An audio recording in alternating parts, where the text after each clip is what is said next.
নমস্কার বন্ধুরা, রুচি রান্না কিচেনে সবাইকে স্বাগত। চলে এসেছি একটি নতুন রেসিপির সঙ্গে। আজ করব শিম আলু দিয়ে পাবদা মাছের ঝোল। তার জন্য এখানে আমি পাবদা মাছ নিয়ে নিয়েছি, আর লাগছে শিম আর আলু। তো শিম আলুটাও আমি এখানে কেটে নিয়েছি। এবার মাছটাকে প্রথমে আমি হলুদ লবণ মাখিয়ে নিচ্ছি। তো এখানে আমি লবণ দিয়ে দিচ্ছি আর দিয়ে দিচ্ছি হলুদ। এবার হলুদ লবণটা মাছের গায়ে ভালো করে মাখিয়ে নেব। মাছের গায়ে হলুদ লবণ মাখানো হয়ে গেছে। গ্যাসের ওভেনে কড়াই বসিয়ে গরম করে নিয়েছি। এবার দিয়ে দেবো তেল। এখানে আমি সর্ষের তেলটা দিচ্ছি।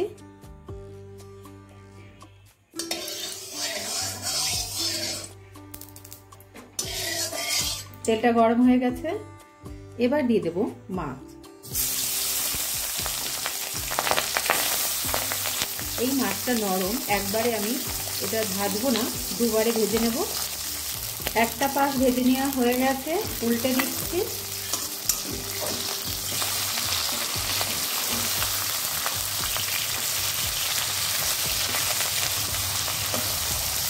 এই মাছ ভাজাগুলো হয়ে গেছে, তুলে নেব। আর একইভাবে বাকি মাছটাও ভেজে নেব। এবার এই মাছ ভাজার তেলে আমি দিয়ে দিচ্ছি রাঁধুনি।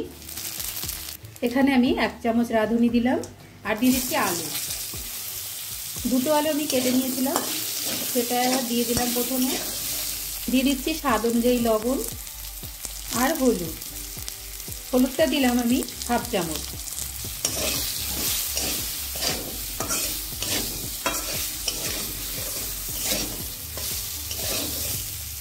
আলুটাকে আমি 2 মিনিট ভেজে নিলাম। এবার দিয়ে দেবো জল। জলটা দিয়ে এবার জলটাকে একটু জাল হতে দেব। ঝোলটা জাল উঠেছে। এবার আমি দিয়ে দিচ্ছি কেটে রাখা শিমগুলো।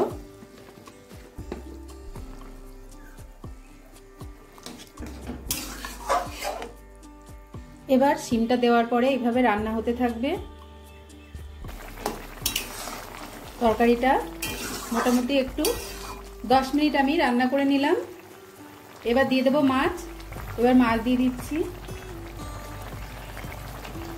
মাছটা দিয়ে আমি 5 মিনিট রান্না করে নিয়েছি। এবার দিয়ে দিচ্ছি কাঁচা পাকা লঙ্কা।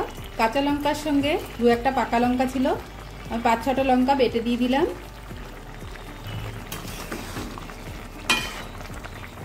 আর এই অবস্থায় দেখে নিতে হবে লবণটা ঠিক আছে কিনা। আমার এখানে আর একটু লবণ লাগবে, তো আমি একটু 1 চিমটি মতো লবণ দিয়ে দিলাম।